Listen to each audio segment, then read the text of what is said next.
పర్యటిస్తున్న చంద్రబాబు అచ్యుతాపురంలోని ప్రమాదం జరిగిన సెజ్ ను పరిశీలించారు. ఘటన జరిగిన తీరుపై అధికారులను వివరాలు అడిగి తెలుసుకున్నారు. బాధితుల్ని కలిసి ఓదార్చారు. అధికారులతో కలిసి కంపెనీ యాజమాన్యాన్ని ప్రశ్నించారు.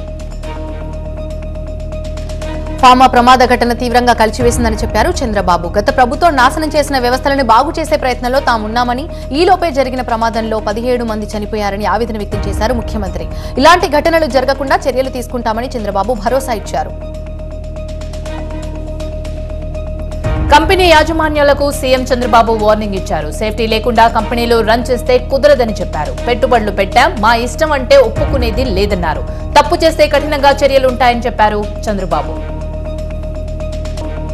కేజీహెచ్ లో ఎసెన్షియా ప్రమాద బాధితులను పరామర్శించారు వైసీపీ ఎమ్మెల్సీ బొత్స సత్యనారాయణ. మృతుల కుటుంబాలకు ప్రభుత్వం సాధ్యమైనంత తొందరగా ఆదుకోవాలని ఆయన కోరారు. బొత్సతో పాటు గుడివాడ అమర్నాథ్, ముత్యాల నాయుడు బాధితులని పరామర్శించిన వారిలో ఉన్నారు. వక్ఫ్ బిల్లును వ్యతిరేకిస్తున్నామన్నారు వైఎస్ జగన్. ముస్లిం మైనారిటీల సమస్యలపై దృష్టి పెడతామని చెప్పారు. మైనారిటీల సంక్షేమం కోసం నిరంతరం కృషి చేశామని, వక్ఫ్ బిల్లుపై అభ్యంతరాలను పార్లమెంట్లో చర్చిస్తామన్నారు జగన్. ఐవీఎఫ్ ఒక అధునాతన సంతానోత్పత్తి చికిత్స. అనేక దంపతులకు తల్లిదండ్రులు కావాలనే వారి కలను నెరవేర్చుకోవడానికి సహాయపడుతుంది. అనకాపల్లి జిల్లా ఎన్టీఆర్ హాస్పిటల్లో 5 మృతదేహాలకి పోస్ట్ మార్టం పూర్తయింది. అనంతరం మృతదేహాలని కుటుంబ సభ్యులకి అప్పగించారు.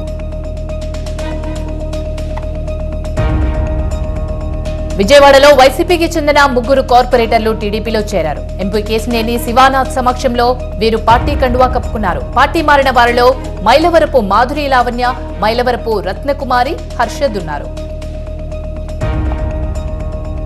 కాసేపట్లో ఢిల్లీకి చేరుకోనున్నారు సీఎం రేవంత్ రెడ్డి. ఏఐసీసీ పెద్దలతో సమావేశం కానున్నారు ఆయన. పీసీసీ చీఫ్, నామినేటెడ్ పోస్టుల భర్తీ, కేబినెట్ విస్తరణపై చర్చించే అవకాశాలున్నాయి.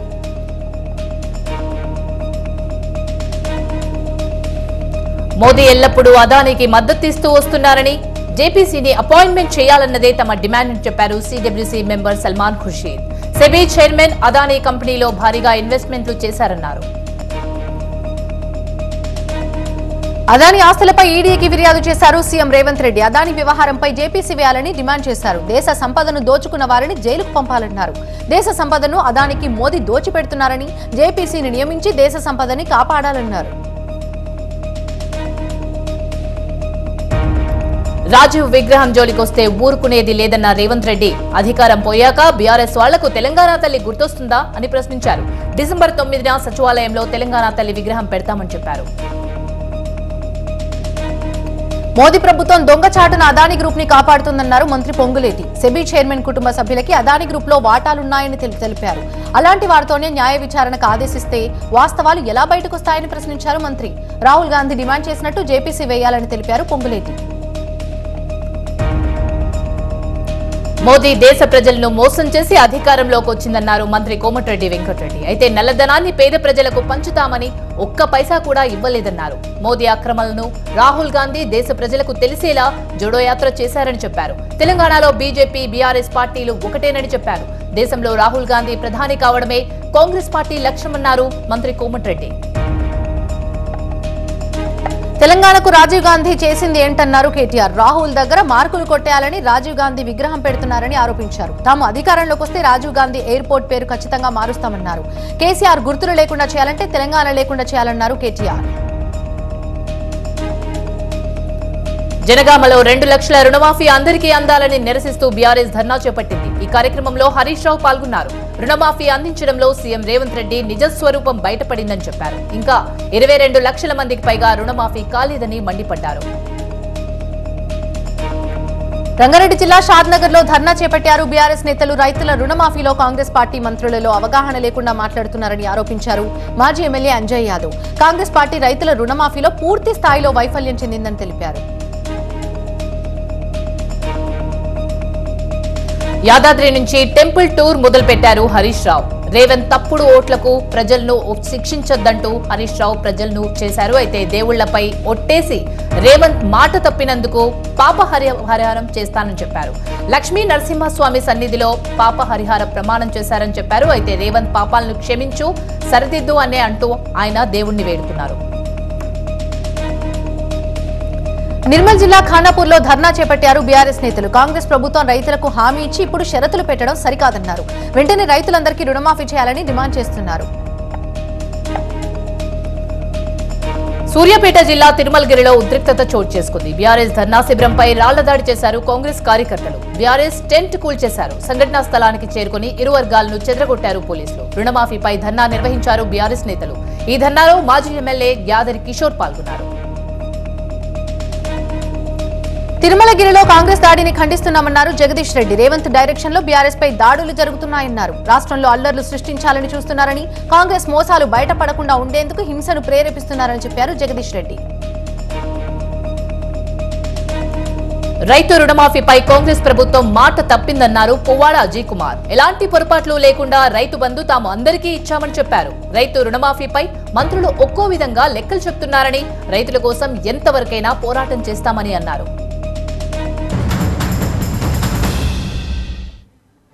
సెబీ చైర్మన్ అయితే షేర్స్ కొనకూడదా అని ప్రశ్నించారు ఎంపీ రఘునందన్ రావు. హిండెన్బర్గ్ రాసిన రిపోర్ట్పై ఎక్కడ అవకతవకలు జరగలేదని సుప్రీం తీర్పు ఇచ్చిందని తెలిపారు. రాహుల్ గాంధీకి దేశం మీద ప్రేమ, ప్రజాస్వామ్యంపై నమ్మకం లేదన్నారు.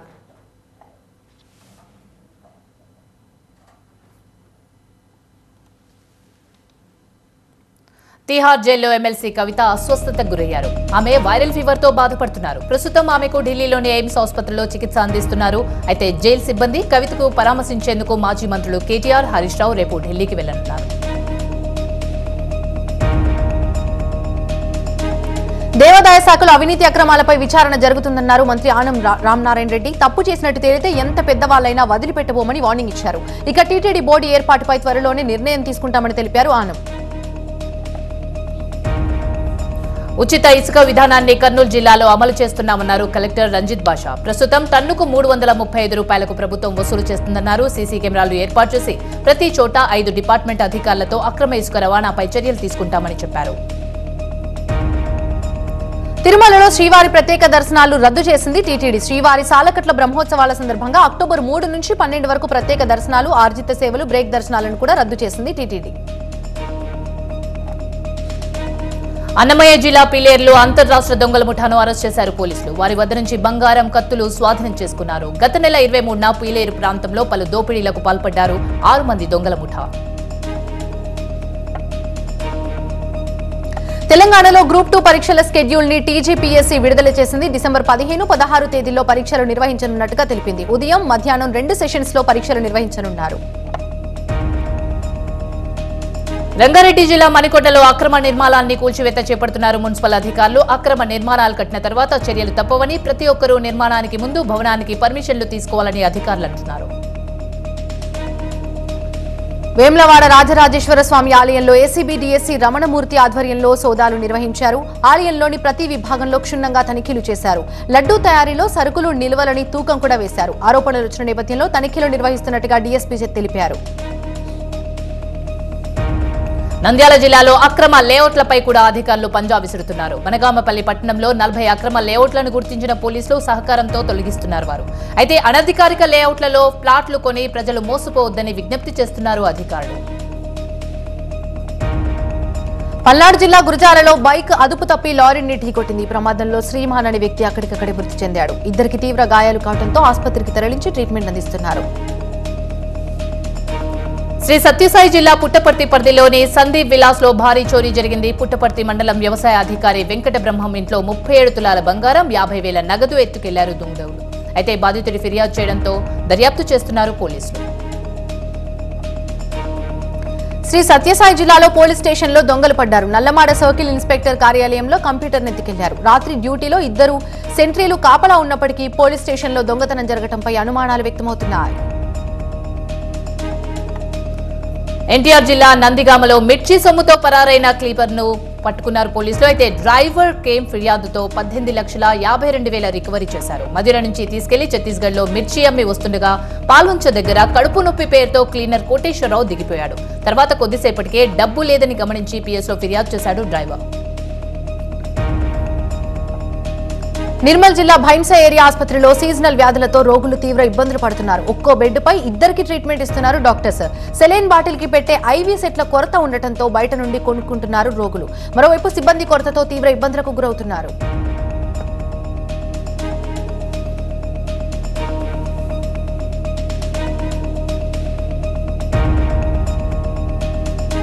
మెగాస్టార్ చిరంజీవి పుట్టినరోజు సందర్భంగా కుప్పం కళాకారుడు 3D పెయింటింగ్ వేశారు. ఒకే పెయింటింగ్ లో చిరంజీవితో పాటు పవన్ కళ్యాణ్, రామ్ చరణ్ కనిపించేలా 3D పెయింటింగ్ వేసి చిరుకు జన్మదిన శుభాకాంక్షలు తెలిపాడు కళాకారుడు పురుషోత్తం. హైదరాబాద్ తార్నాక మండే మార్కెట్ లో భారీ వృక్షం నేలకూలటంతో హైటెన్షన్ వైర్స్ తెగిపడ్డాయి. అక్కడ ఎవరూ లేకపోవడంతో కాలనీ వాసులకి త్రుటిలో ప్రమాదం తప్పింది. ఈ విషయం తెలుసుకున్న వెంటనే స్థానిక డిప్యూటీ మేయర్ శ్రీలత ఘటనా స్థలానికి చేరుకున్నారు. జీహెచ్ఎంసీ అధికారులతో మాట్లాడి నేలకూలిన వృక్షాన్ని తొలగిస్తున్నారు. నిర్మల్ జిల్లా బాసుర రైల్వే స్టేషన్ ఆవరణలో కోతుల బెడద ఎక్కువైందంటున్నారు ప్రయాణికులు. తమ చేతుల్లోని వస్తువులు తినుబండారాల్లో లాక్కునేందుకు మీదికి వస్తున్నాయని భయాందోళన వ్యక్తం చేస్తున్నారు. తమ ఇబ్బందులను అధికారులు పట్టించుకోవడం లేదని వాపోతున్నారు. వైద్యుల రక్షణపై సుప్రీంకోర్టు కీలక వ్యాఖ్యలు చేసింది. ప్రైవేట్ ఆసుపత్రులు సొంతంగా రక్షణ చర్యలు చేపట్టాలని, వైద్యుల భద్రతపై కేంద్రం సమావేశం ఏర్పాటు చేయాలని తెలిపింది. ప్రభుత్వ ఆసుపత్రుల్లో భద్రతపై ఒక మెకానిజం ఉండాలని చెప్పింది కోర్టు. కళ్లకురిచి జిల్లాలోని కల్వారాయన్ హిల్స్ లో రహదారులు మౌలిక సదుపాయాలు ఏర్పాటు చేయాలని తమిళనాడు ప్రభుత్వాన్ని ఆదేశించింది మద్రాస్ హైకోర్టు. అక్కడ నివసిస్తున్న ప్రజలకు ప్రత్యేక క్యాంపు నిర్వహించి రేషన్ కార్డులు, ఆధార్ కార్డు, ఓటర్ గుర్తింపు కార్డులు అందించాలని ఆదేశాలు జారీ చేసింది న్యాయస్థానం. జమ్మూ కశ్మీర్ ప్రజల కష్టనష్టాలు తొలగించేందుకు తాము కట్టుబడి ఉన్నామని రాహుల్ గాంధీ భరోసా ఇచ్చారు. కశ్మీర్ అసెంబ్లీ ఎన్నికలు జరుగుతున్న వేళ ఖర్గేతో కలిసి శ్రీనగర్లో కాంగ్రెస్ కార్యకర్తల సమావేశంలో పాల్గొన్నారు. తాను ప్రజాస్వామ్యాన్ని కాపాడేందుకు వచ్చారని తెలిపారు రాహుల్ గాంధీ. పశ్చిమ బెంగాల్లోని కూచ్ బిహార్ కోల్డ్ స్టోర్ రూమ్ లో గ్రెనేడ్ కనిపించడం కలకలం రేపింది. బాంబ్ డిస్పోజబుల్ స్క్వాడ్ అక్కడికి చేరుకుని దాన్ని సురక్షితంగా తొలగించింది. గత ఏడాది ఫిబ్రవరిలో కూడా ఇదే కోల్డ్ స్టోర్ రూమ్ లో గ్రెనేడ్ కనిపించడం గమనార్హం. కోల్కతా డాక్టర్ అత్యాచారం హత్య కేసులో సీబీఐ సమర్పించిన నివేదికని సుప్రీంకోర్టు పరిశీలించింది. పోస్టుమార్టం జరిగిన తీరు, ఎఫ్ఐఆర్ నమోదు చేసిన వ్యవహారంపై అనుమానాలు వ్యక్తం చేసింది. ఈ కేసులో బెంగాల్ సర్కారు అనుసరించినటువంటి తీరుని తన 30 ఏళ్ల కెరీర్లో ఏనాడు చూడలేదని జస్టిస్ పార్థివాలా ఆగ్రహం వ్యక్తం చేశారు. బెంగాల్ ప్రభుత్వం తరపున కపిల్ సిబల్ సహా 21 మంది న్యాయవాదులు సుప్రీంకోర్టులో విచారణకు హాజరయ్యారు.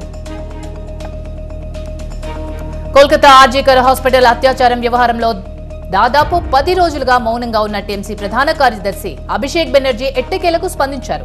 అత్యాచార కేసులో 50 రోజుల్లో విచారణ పూర్తయి శిక్షలు పడే కఠినమైన చట్టాలు తీసుకురావాల్సిన అవసరం ఉందని చెప్పారు. సమగ్ర చట్టం తెచ్చేలా కేంద్రంపై రాష్ట్రాలని ఒత్తిడి తేవాలని సూచించారు. ఇది కాకుండా ఏం చేసినా అది కేవలం లాంఛనప్రాయంగా ఉంటుందని తప్ప ఎటువంటి ప్రభావం ఉండదని ట్వీట్లో అభిషేక్ పేర్కొన్నారు. డాక్టర్పై అత్యాచారం హత్య జరిగిన కోల్కతాలోని ఆర్జీకర్ ఆసుపత్రిలో సీఐఎస్ఎఫ్ భద్రత ఏర్పాటు చేశారు. అయితే పెద్ద సంఖ్యలో సీఐఎస్ఎఫ్ సిబ్బంది ఆసుపత్రి సెక్యూరిటీ విధుల్లో జాయిన్ అయ్యారు. ఈ ఆసుపత్రిలో సీఐఎస్ఎఫ్ సెక్యూరిటీ ఏర్పాటు చేయాలని సుప్రీంకోర్టు ఈ మధ్య ఆదేశించిన విషయం తెలిసిందే.